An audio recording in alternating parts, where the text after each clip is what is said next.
you know, before I came to God, I hated him so much.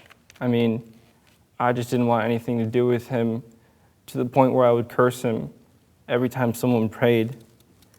And, now that I look back at that, I feel so terrible, because I didn't understand that God was with me the entire time, even though I didn't realize it. And God is still there, even though you don't feel him. He's still going to be there, and he's just always with you. In Acts 2:17, it says, "In the last days, God says, I will pour out my spirit upon all people.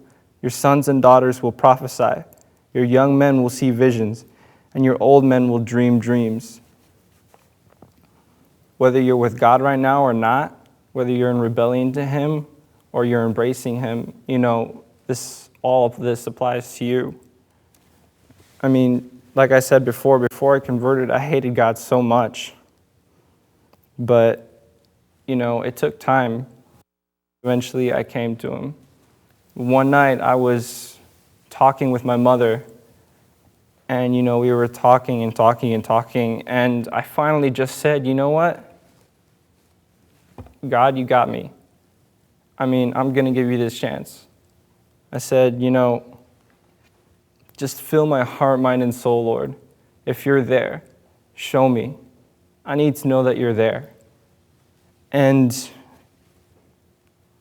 God revealed himself in such a way that I could just not say no.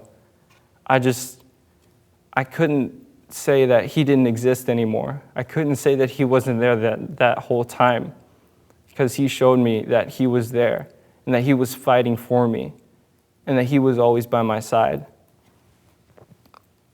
And ever since then, I had given my whole heart to God. And so, time passed, and I did my best to get rid of my old ways, and I tried, to stand up for God and everything. And after a period of time, I was kind of, getting a little discouraged, and, I was like, man, this is hard. Is this really worth it? And then one night I had this dream, and in the dream, I looked around, and there was this huge, dark blue glassy space, that just went on forever and ever. And my mom was in the middle of it, and her head was bowed down, and her hand was lifted up like this. But, she stood still. She looked like a statue. And I walked up right next to her, or right in front of her, and I put my hand against hers. And as soon as our hands met, this huge wall of light just divided our hands.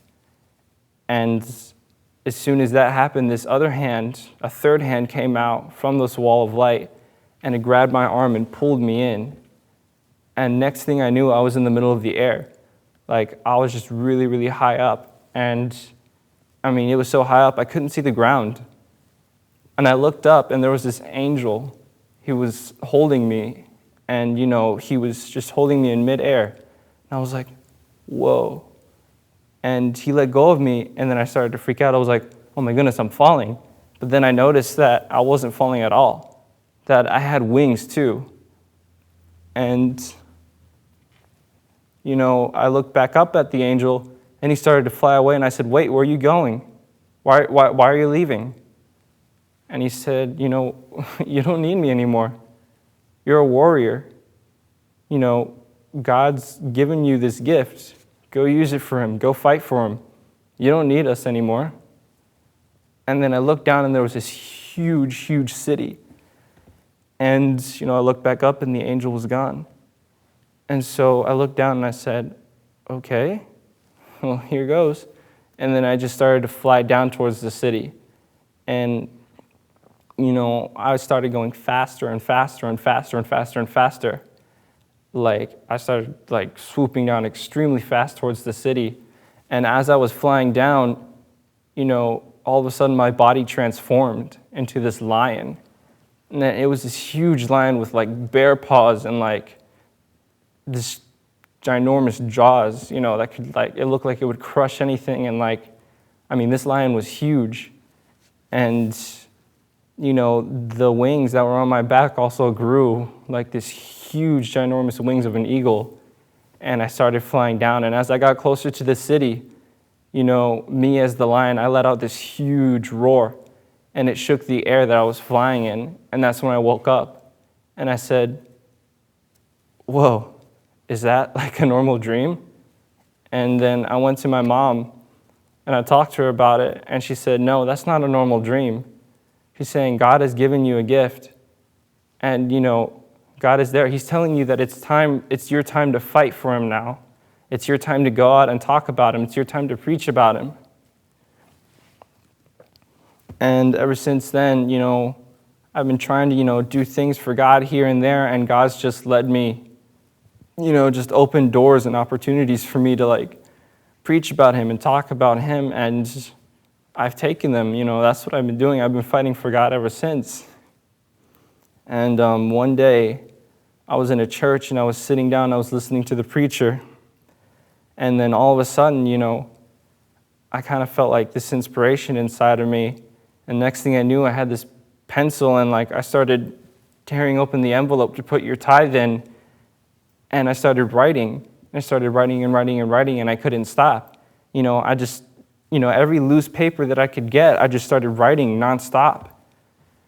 And when I was done, I read it, and it was something that God wanted me to share with you.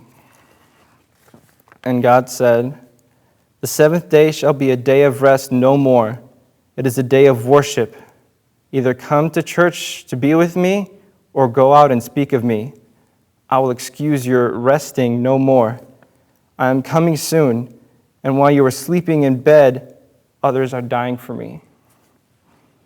I have heard the prayers and cries of my people, and I can assure you that every prayer has been answered for as long as people look towards me.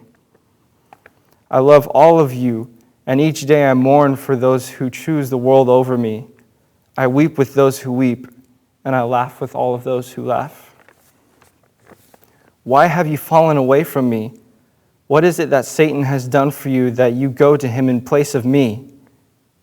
What has he given you? Only temporary pleasures and worldly gifts.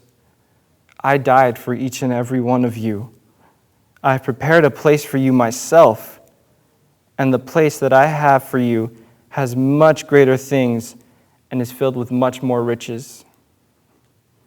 Why then do you continue to go to your old ways when I am sitting right there next to you waiting to spend some time with you? If you choose me, you will surely have eternal life, and I will fight for you, and I will fight your battles for you. I have conquered death and the grave, and I will conquer Satan. I love each and every one of you, and don't you dare forget that, my children.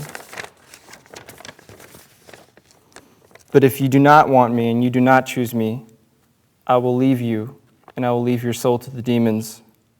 It makes me so sad to leave you, but I respect your decision for destruction, for that is where the enemy will surely lead you to. The gates of heaven are still open for you to come in, but hurry, they are quickly closing. I offer you myself, all of myself. Go out and speak of me, and I will guide you to the end of time. The Lord is seeking for you. God is searching all around the world for different people who are just willing to take him in for just a second. There's people in third world countries who have never heard about Jesus. And, they wake up the next morning saying, I had this dream. And, it was God saying that I am the Lord your God. Go out and speak of me. That's the only time that they had ever heard about him. But they still do more about that than we do with all the information in the Bible text and all the resources that we have. God is looking for you, and all you do is just sit there and you watch television, you play video games, and you just waste your time on whatever it is, and you keep ignoring God's calling for you, but he's got something great for you, and he's still looking for you. So don't ignore that, and don't let Jesus' death be for nothing.